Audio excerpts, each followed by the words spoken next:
Hello दोस्तों, स्वागत है आपका हमारे YouTube channel exam world studies group में।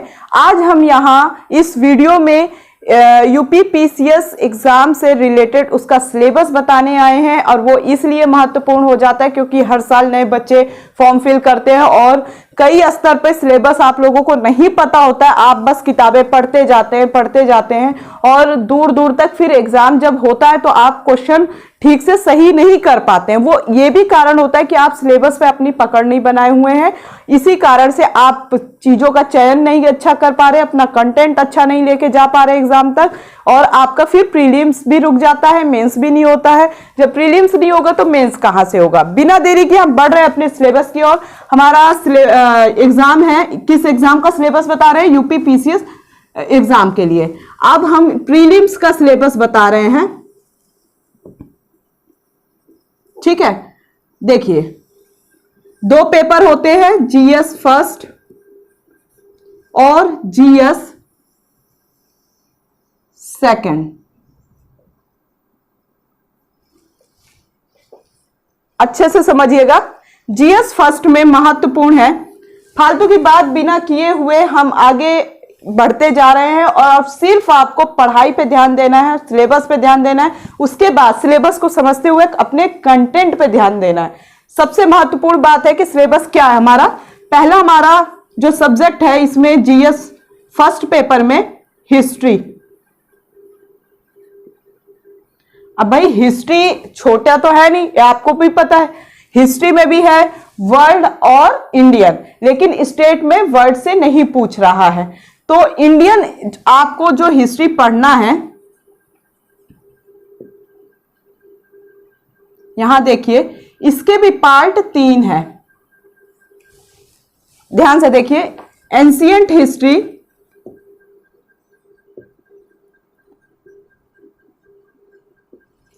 और फिर मेडिवल हिस्ट्री,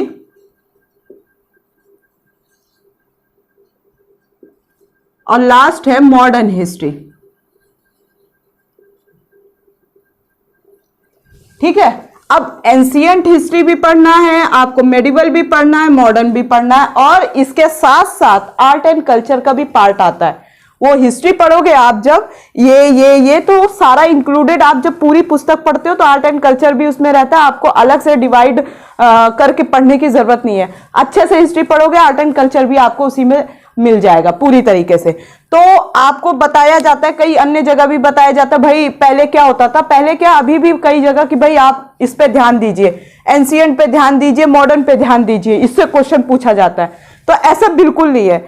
उसने ये डिफाइन नहीं किया है कि हम किससे क्वेश्चन ज्यादा पूछेंगे। लोग अनुमान लगाते हैं, बच्चे अनुमान लगाते हैं, कई टीचर अनुमान लगाते हैं कि अब की बार एंशिएंट से क्वेश्चन पूछा गया है 2021 में, तो भाई अब की बार भी 2022 में एंशिएंट को प्रेफरेंस देते हैं हिस्ट्री में और इसी से क्वेश्चन पूछे जाएंगे। तो ऐसा बिल्कुल नहीं है। हर साल तरीका चेंज होता है क्योंकि हम आयोग की बातों को ध्यान देंगे। उसने ये डिफाइन नहीं कर रखा कि आप एंशिएंट को ज्यादा पढ़िए इससे क्वेश्चन पूछेंगे, या मेडिवल को ज्यादा पढ़िए इससे पूछेंगे, या फिर मॉडर्न हिस्ट्री को पढ़िए तो इससे पूछेंगे। ये 4 से 5 सब्जेक्ट ऐसे हैं, वैसे टोटल 7 सब्जेक्ट हैं इसमें, लेकिन ऐसे सब्जेक्ट हैं जिसको आप पूरी तरीके से कह सकते हैं फोकस हो जाइए क्योंकि बड़ा सिलेबस है।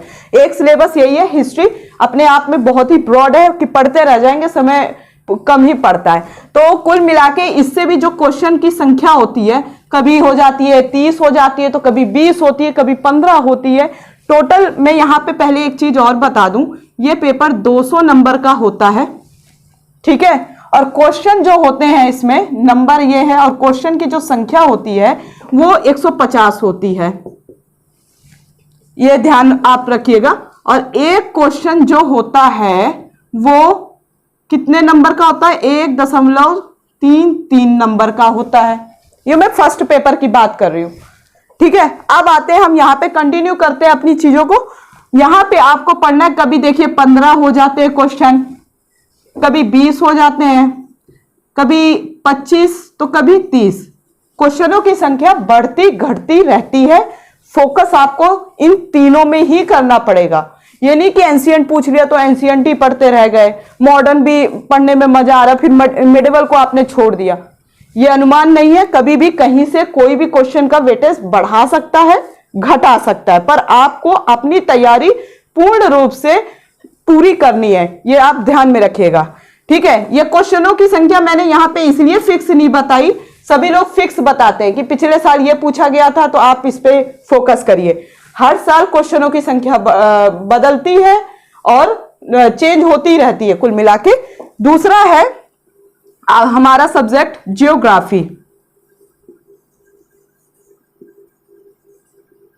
जियोग्राफी में है इंडियन और वर्ल्ड जियोग्राफी।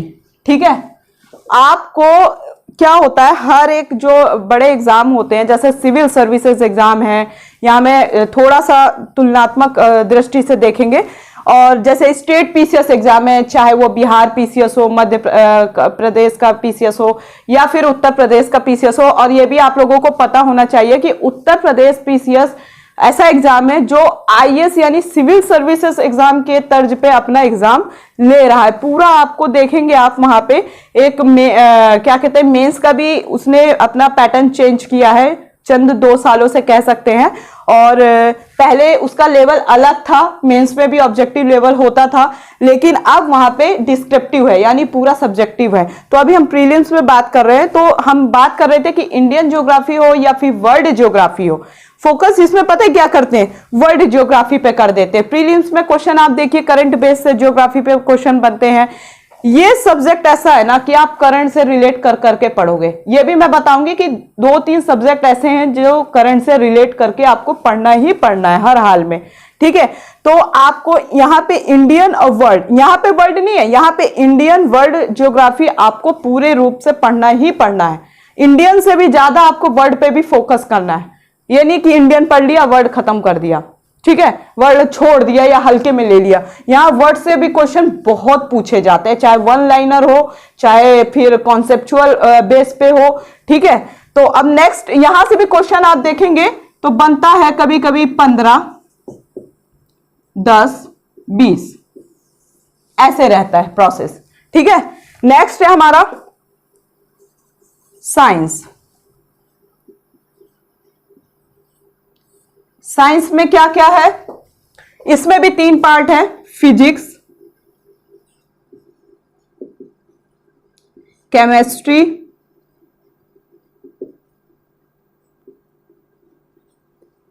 और लास्ट है बायोलॉजी।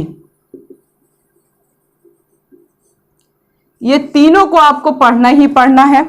ये भी ऐसा सब्जेक्ट है कि कोई शोध हुआ नया, ठीक है, प्रैक्टिकल बेस पे, चाहे वो फिजिक्स के स्तर पे हो, क्वांटम फिजिक्स जिसे कहते हैं, या फिर केमिस्ट्री के स्तर पे हो या बायोलॉजी के स्तर पे हो, आपको वो भी करंट से, ये 2 सब्जेक्ट हो गए करंट बेस पे। ठीक है, आपको करंट से जोड़ जोड़ के पढ़ना है ये। और कब आप जोड़ पाएंगे, रिलेट कर पाएंगे, जब आपको सिलेबस पूरी तरीके से पता होगा। यहां पे हम क्या इंपॉर्टेंट है ये बताएंगे और नेक्स्ट वीडियो में इसकी बुक्स बताएंगे कि आपको कौन कौन सी बुक्स पढ़नी है। ठीक है, सी सेट के लिए भी और जीएस फर्स्ट पेपर के लिए भी। तो यहां पे आपको ये चीजें कवर करनी है। साइंस से भी क्वेश्चन की मात्रा कम ज्यादा होती रहती है। मैं फिक्स यहां पे नहीं बताऊंगी, अन्य टीचरों की तरह आप लोगों को बिल्कुल भ्रमित नहीं करूंगी। मैं बस ये कहूंगी जो जो सिलेबस के अंदर सब्जेक्ट है आप उन पे फोकस रहिए पूरी तरीके से।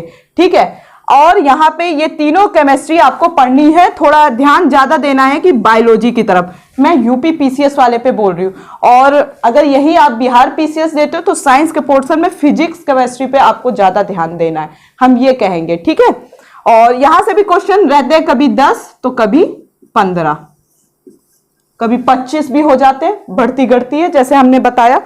फिर नेक्स्ट है हमारा पॉलिटी। ठीक है, भारतीय राज्य व्यवस्था एंड कॉन्स्टिट्यूशन, इसी में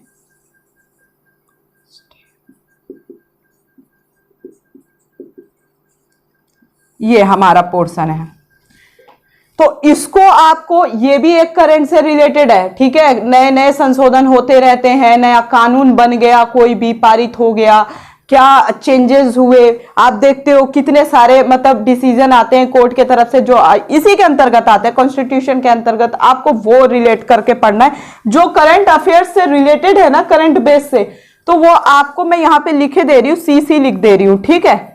तो आप समझ जाइएगा, सीसी का मतलब है ये करंट वाले सब्जेक्ट हैं जिन्हें हम बेसिक के साथ साथ करंट से रिलेट कर करके पढ़ेंगे, ठीक है।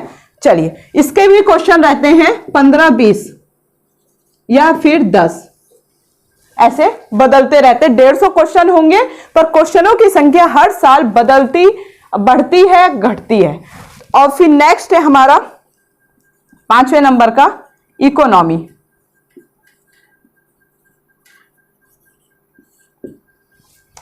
ये आपको पढ़ना है। इकोनॉमी के क्वेश्चन जो आप देखेंगे यहाँ पे, पूरा बेसिक तो छोड़ दीजिए, बेसिक आपको पढ़ना ही पढ़ना है, लेकिन पूरा ये ओवरऑल करंट बेस पे बजट से रिलेटेड क्वेश्चन पूछ लिया जाता है, और मतलब कि ये पूरा करंट अफेयर्स से रिलेटेड पूरा वो है, जो भी हर साल नए चेंजेस होते हैं, चाहे बैंकिंग सेक्टर पे हो, चाहे सामाजिक स्तर पे हो, कोई कंपनी के स्तर पे हो, तो सारे कोई नया अध्यक्ष नियुक्त हुआ हो बैंक के स्तर पे या कंपनी के स्तर पे, ये सारा का सारा आपको यहाँ पढ़ना है। ये मैं यहाँ पे कहूंगी ये पूरा करंट बेस पे सब्जेक्ट है, यहां मैं स्पेशली यहां पे डिफाइन कर रही हूं इसको। इसके क्वेश्चन थोड़ा कहेंगे चंद कुछ साल से कम आ रहे हैं, आप देखेंगे 5 या 10, ठीक है।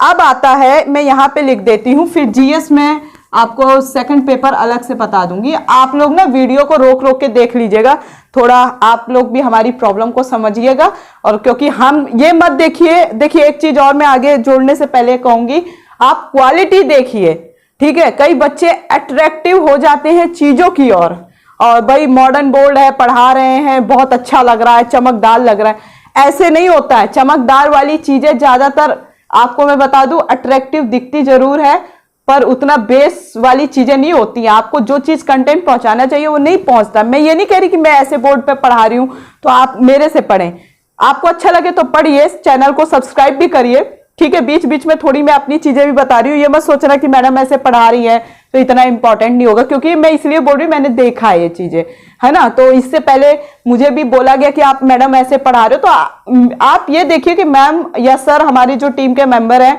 वो पढ़ा रहे हैं तो उनका आधार क्या है, ठीक है। आपको वो किस लेवल का कंटेंट दे रहे हैं, आपके परीक्षा के लिए महत्वपूर्ण है कि नहीं, जो बात कर रहे हो वो तथ्यात्मक है कि नहीं, प्रमाणित है कि नहीं, ये चीजों को आप डिफाइन करिए। कोई भी कुछ भी पढ़ा रहा है, थोड़ा आप उसको समझने की कोशिश करिए, तभी आप जल्द से जल्द सफलता आपको मिल भी सकती है। इकोनॉमी हो गया हमारा, 5-10 क्वेश्चन आ रहे हैं, इससे ज्यादा नहीं पूछा जा रहा, लेकिन पढ़ना तो होता ही है। मैंने जैसा कहा कि बढ़ती घटती रहती है संख्या। अब आती है बात, साइंस हो गया हमारा, हो गया, इन्वायरमेंट की बात आती है।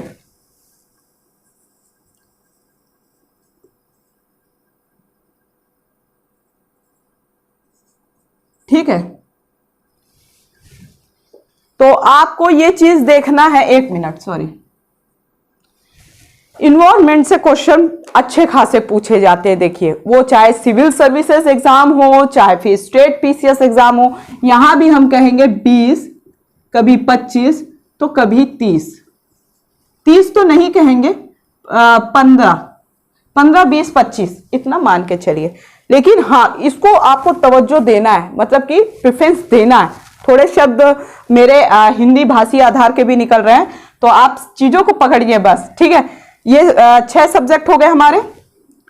7वां है हमारा करंट अफेयर्स।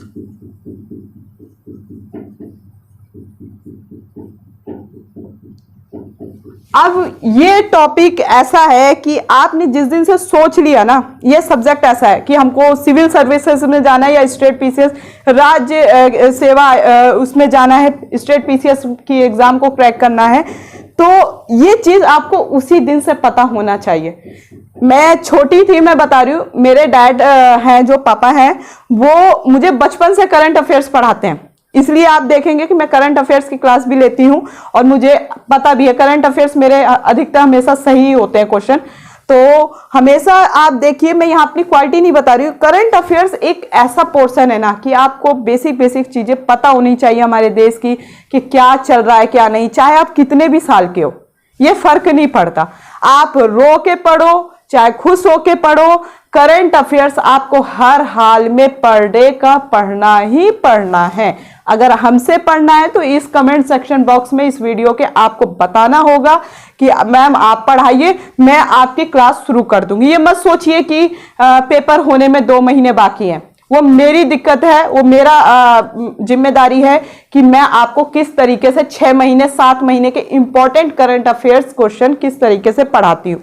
तो ये करंट अफेयर्स के क्वेश्चन भी देखिए, कभी 20 तो कभी 25 नहीं 15-20 के बीच में रखिए आप, ये रहता है इसका रेशियो। ठीक है, लास्ट है 8वें नंबर का यूपी स्पेशल। चंद कुछ सालों से हम देख रहे हैं यूपी स्पेशल, अगर हम यूपी की बात कर रहे हैं तो चंद कुछ सालों से देख रहे हैं कि यूपी स्पेशल में थोड़ा कम क्वेश्चन पूछे जा रहे हैं, मतलब कि 4, 5, 6, ज्यादा नहीं और ज्यादा। लेकिन फिर भी आप अगर किसी स्टेट के सबसे बड़ी परीक्षा की तैयारी कर रहे हैं एग्जाम की, चाहे वो बिहार पीसीएस हो, मध्य प्रदेश पीसीएस हो, यूपी पीसीएस हो, आपको पूर्ण रूप से ये चीजें जानकारी आपको उस स्टेट के बारे में छोटी से छोटी और बड़ी से बड़ी याद होनी चाहिए।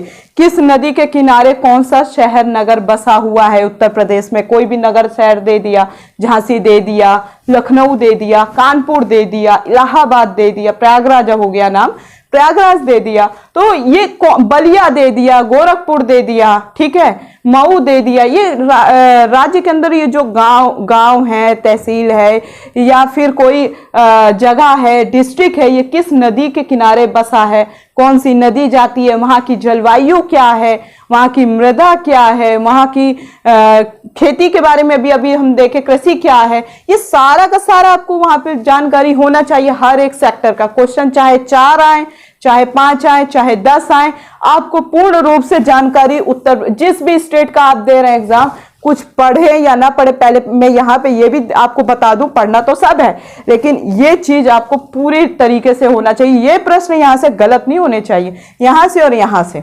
बिल्कुल भी गलत नहीं हो सकते, होने चाहिए आप लोगों के। अगर आप मेरे से पढ़ने जा रहे हैं अब तो ठीक है, वैसे हम लोग अब अपनी क्लास देना प्रॉपर चालू कर दिए हैं और आप लोगों को ये चीज अगर अच्छी लग रही है तो ज्यादा से ज्यादा कमेंट करिए, लाइक करिए, शेयर करिए हमारी वीडियो को और अपना प्यार सपोर्ट हम लोगों को बनाए रखें। तो यूपी स्पेशल से मैंने आपको बता दिया 5 चंद कुछ सालों की बात कर रही हूं मैं, अभी हाल फिलहाल में 5, 6 या फिर 7 क्वेश्चन पूछे जा रहे हैं। ठीक है, यहां हमने आपको फर्स्ट पेपर की बात बता दी, अब हम सेकंड पेपर की यहां पे बात कर रहे हैं। यहीं पे मैं बता दे रही हूं आपको, आप ना वीडियो को पॉज करके रोक के ये चीजें नोट डाउन कर लीजिएगा अपने किसी भी कॉपी में। जीएस सेकंड पेपर है हमारा सी सेट का, जो जिसमें क्वेश्चन होते हैं 100, नंबर की संख्या होती है 200, तो एक क्वेश्चन होता है 2 नंबर का। ठीक है, क्वालिफाइंग है 33%, 40 क्वेश्चन 40-45 आप सही करिए पास हो जाएंगे। लेकिन कहते हैं ना मूर्ख नहीं है आयोग वाला, 33% किया है। हर साल बच्चे, चंद कुछ साल से आप डाटा देखोगे, अगर वो पेपर फर्स्ट में पास है तो पेपर सेकंड में फेल हो गया है, क्योंकि हार्ड होता है पेपर। पागल थोड़ी आयोग वाला, चाहे वो सिविल सर्विस का हो चाहे वो फिर यूपी पीसीएस का हो, मतलब यही 2 जगह पे 33% का वो है, इसमें क्वालिफाइंग कर रखा है पेपर को। आप यहां देखें क्वालिफाई है, ठीक है, आपको सिर्फ पास करना है पूरे, इसमें इससे मेरिट नहीं बनती है आपका। ये वाला पेपर डिसाइड करेगा कि आपकी मेरिट या कट ऑफ कितना जाएगा, मेन ये है। पर पास होना इसमें भी जरूरी है। इसमें जैसे कि हिंदी हो गया, हिंदी भी आता है, ठीक है, और हिंदी में डिफाइन नहीं है, एक अलंकार को छोड़ के बाकी सारी हिंदी इसमें पूछी जाती है। देशज विदेशी शब्द पूछे जाते हैं, संधि विच्छेद पूछे जाते हैं, पर्यायवाची पूछा जाता है, हिंदी ग्रामर है पूरा मिला के। हिंदी ग्रामर, ठीक है, व्याकरण, उसी से रिलेट। साहित्य मत समझ लीजिए कि कहीं आप तुलसीदास याद करने लगे, तो वो चीज नहीं करना है आपको। तो उससे क्वेश्चन पूछे जाते हैं और अच्छी मात्रा में क्वेश्चन रहते हैं, ठीक है। और फिर नेक्स्ट है कॉम्प्रेहेंसिव से क्वेश्चन पूछे जाते हैं, मेंटल एबिलिटी से क्वेश्चन पूछे जाते हैं, और फिर आपका आ गया दूसरे नंबर पे, तीसरे नंबर पे मैथ हो गया, ठीक है। चौथे नंबर पे आपका हो गया इंग्लिश। इंग्लिश के सेंटेंस होते हैं, डायरेक्ट इनडायरेक्ट रहेगा, पैसिवाइज रहेगा, फिल इन द ब्लैंक्स रहेगा, करेक्टली सेंटेंस आपको करना होगा, और ये रहेगा, और पैसेज रहता है, ठीक है। एक पैसेज होगा जो अच्छे उसमें होगा, उससे रिलेटेड 5 क्वेश्चन रहते हैं, कभी 5 तो कभी 6 रहेंगे। आपको वो पैसेज पढ़ना होगा, अपनी भाषा में ट्रांसलेट करना होगा। भाषा तो आप जान ही रहे हो कौन सी भाषा की बात कर रही हूँ, हिंदी या इंग्लिश। इंग्लिश का तो इंग्लिश में समझना होगा, फिर आपको जो क्वेश्चन उसमें दिए हैं, 4, 5 या 6 क्वेश्चन होते हैं, उसको आपको समझना होगा, वो पैसेज से ही उत्तर निकालना है।